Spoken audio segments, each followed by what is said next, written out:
Bonjour, bienvenue à vos 10 minutes juridiques par le cabinet avocat Landau Associés pour VK. On va parler des variantes en commande publique dans quelques secondes, mais tout de suite les brefs de la semaine avec le Conseil d'État qui nous précise les conditions d'interruption de la prescription en disciplinaire en cas de poursuite pénale entre-temps. Je vous ai donné ici des détails, n'hésitez pas à mettre sur pause et hop, ici, d'autres détails sur le même sujet. Réparation des préjudices subis du fait d'une maladie imputable au service, il n'y a pas lieu d'apprécier de nouveau l'imputabilité, nous dit là encore toujours le Conseil d'État. Passons au journal officiel avec l'article 2 de la loi du 30 juin 2025 qui nous précise pour les agents publics les ASA pouvant être accordés au titre de la parentalité. Et puis, par un arrêté du 2 juillet, le Premier ministre a fixé les élections professionnelles dans les 3 versants de la fonction publique au 10 décembre 2026, à noter dans vos agendas. Élection cette fois-ci locale. On a eu une réforme il y a quelques temps pour les communes de moins de 1000 habitants. Et maintenant, on va à l'autre extrême. Est passé en titre définitif au Parlement la future loi sur le mode électoral de Paris, Lyon et Marseille. Après un bras de fer, le Sénat ne voulait pas de cette réforme, l'Assemblée en voulait, avec derrière évidemment des combats politiques très différents selon que l'on est dans chacune des 3 grandes métropoles. À suivre avec un passage au Conseil constitutionnel. Quelques actualités maintenant en matière de police administrative. Vous connaissez les règles du jeu. On ne peut restreindre les libertés que d'une manière proportionnée, très étroitement au danger qu'il s'agit d'obvier en matière de dureté de la mesure prise et puis également en termes d'amplitude horaire et temporelle. Et du coup, est-ce qu'un maire peut interdire la présence et même la vente du drapeau palestinien sur le territoire de sa commune au motif du fait que ça serait utilisé comme point de signe de ralliement pour tel ou tel groupe? Non, nous dit le Conseil d'État. En revanche, le Conseil d'État nous dit aussi, oui, on peut interdire, même on doit interdire un concert de Frisk Corleone, en l'occurrence sa présence aux Eurocaines de Belfort, parce que là, on est sur un mode d'emploi un peu différent. C'est exactement ce qui s'était arrivé sur certaines affaires de Dieudonné. C'est si on est certain qu'une infraction s'est commise. Donc sur certains spectacles, chantés, humoristiques ou pseudo-humoristiques, etc., si à chaque fois dans le tour de chant ou dans le programme du spectacle, il y a tel passage où à chaque fois une infraction pénale est commise, alors là, pour le coup, à titre préventif, on peut interdire le spectacle. Conseil d'État ordonnance 5 juillet 2025. Une loi issue donc du député, celui qui à l'époque était député Pradal, a fini son parcours et jusqu'à arriver au JO. Et cette loi renforce la sécurité des professionnels de santé, loi du 9 juillet 2025. Et puis à noter aussi sur le site de la DGCL, je vous ai mis l'adresse, mais bon, c'est illisible, mais vous trouverez facilement sur le site de la DGCL une mise à jour de la FAQ de la DGCL sur la prise des compétences eau et assainissement, avec enfin abordé de plein pied cette question du découpage ou non par l'intérêt communautaire des compétences eau et assainissement, qui sont donc enfin reconnues, comme par tout le monde, par la DGCL, mais Intercommunauté de France, notre cabinet, on était nombreux à avoir déjà dit ça. Il y a bien un découpage de l'intérêt communautaire pour ceux qui prennent la compétence après avril 2025, bien sûr. Et puis traditionnellement, on a la circulaire de rentrée en matière scolaire. Voici ici ces références et les grands principes qui y sont développés. En matière de contrat, le TEL de la Martinique nous a rendu une décision intéressante qui nous rappelle que les intérêts moratoires sont dus de plein droit dès que le délai de paiement est dépassé. C'est comme ça. Et puis, à noter, vous trouverez ça facilement sur le site du Sénat. Une commission d'enquête du Sénat s'est penchée sur les coûts et modalités effectifs de la commande publique et la mesure de leur effet d'entraînement sur l'économie française, avec beaucoup de recommandations, de choses très intéressantes. Et enfin, urbanisme.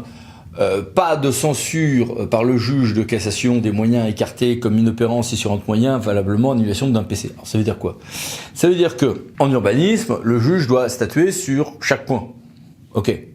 Oui, mais s'il décide d'annuler le permis de construire sur un point et sur le reste il les considère juste comme inopérants, c'est bon, le juge de produit fond a fait son boulot et le juge de cassation n'ira pas revérifier ce point. Le Conseil d'État a rendu une décision, un avis contentieux sur le fait que, sur la caducité des autorisations d'urbanisme qui est très discutée dans le monde professionnel, et une autre décision sur la souplesse grande en matière de publicité des servitudes de l'utilité publique. Et puis les mini-brèves, que voici. Et que voilà. Et que voici encore. Mais passons à notre grand dossier, les variantes en commande publique. Les variantes, libres ou que l'on peut rendre obligatoires, donnent lieu à pas mal de problèmes. Quel choix? Est-ce que je réussirai à comparer les offres? Est-ce que j'aurai pas un problème dans ma notation? Oui, c'est compliqué, mais en même temps, les refuser, c'est se priver de beaucoup de souplesse et c'est se priver de l'ingénierie des entreprises qui peuvent répondre.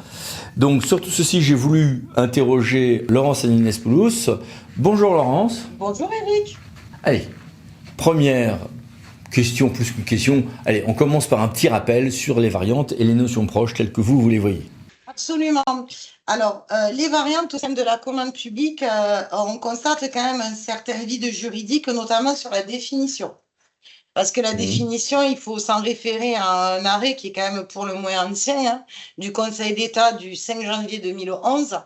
Les variantes, très concrètement, ce sont des modifications qui sont proposées à l'issue des candidats. Des modifications de spécifications prévues dans nos besoins qui sont une solution de base et ou dans les documents de la consultation.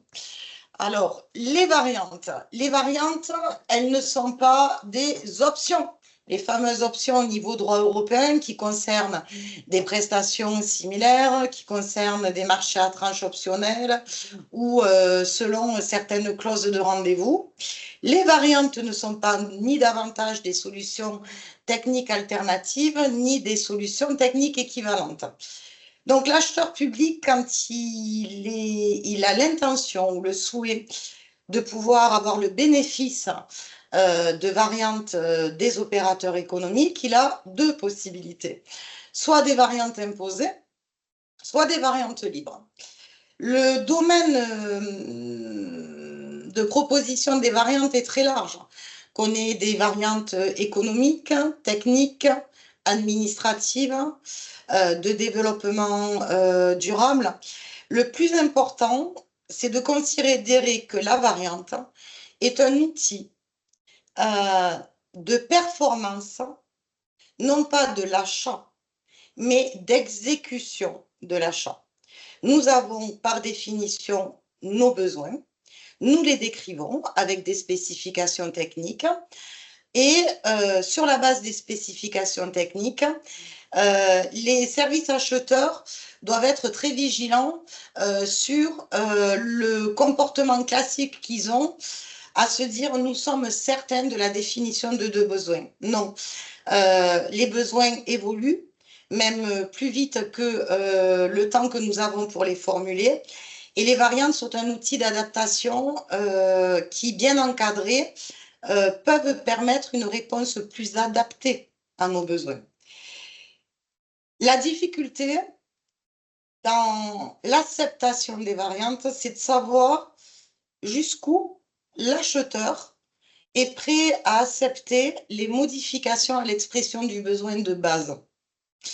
Et le closier, notamment de l'expression des besoins techniques qui se fait administrativement, est important.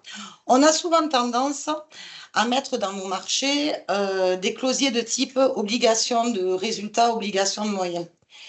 Et à mon sens, pour que l'expression des variantes soit le reflet d'une amélioration dans le champ des possibles de l'opérationnalité, il faudrait davantage que notre closier se fonde sur des performances à atteindre, des objectifs.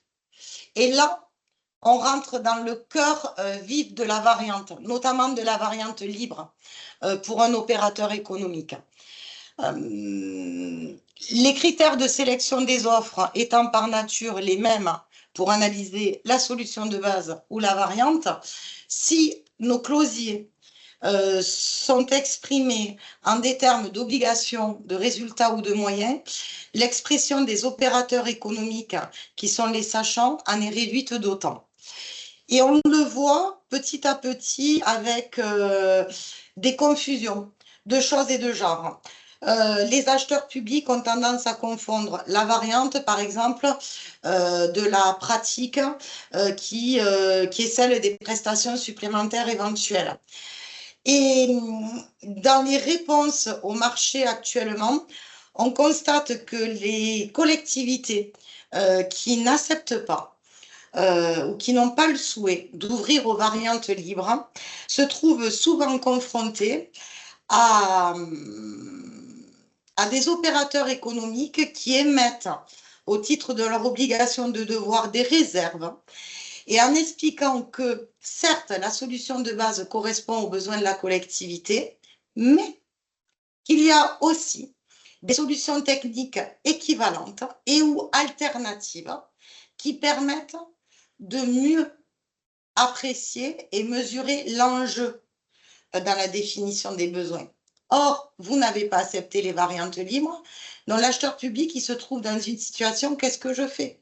Quand on est dans des procédures formalisées où on n'a pas autorisé les variantes, notamment un appel d'offres de principe, tout est rigide et les compléments d'information ne vont pas tendre à accepter le caractère plus adapté des besoins formalisés par les opérateurs économiques. Quand vous êtes dans des procédures avec négociation, grande est la tentation, via la négociation, de se dire soit on n'a pas accepté les variantes, mais par la technique de la négociation, on va y arriver. Non, ça ne se passe pas malheureusement comme ça. Avec des difficultés, certes, mais surtout pour les variantes libres. Mais je crois que vous plaidez justement pour que on les utilise, ces variantes libres. Qu'en est-il?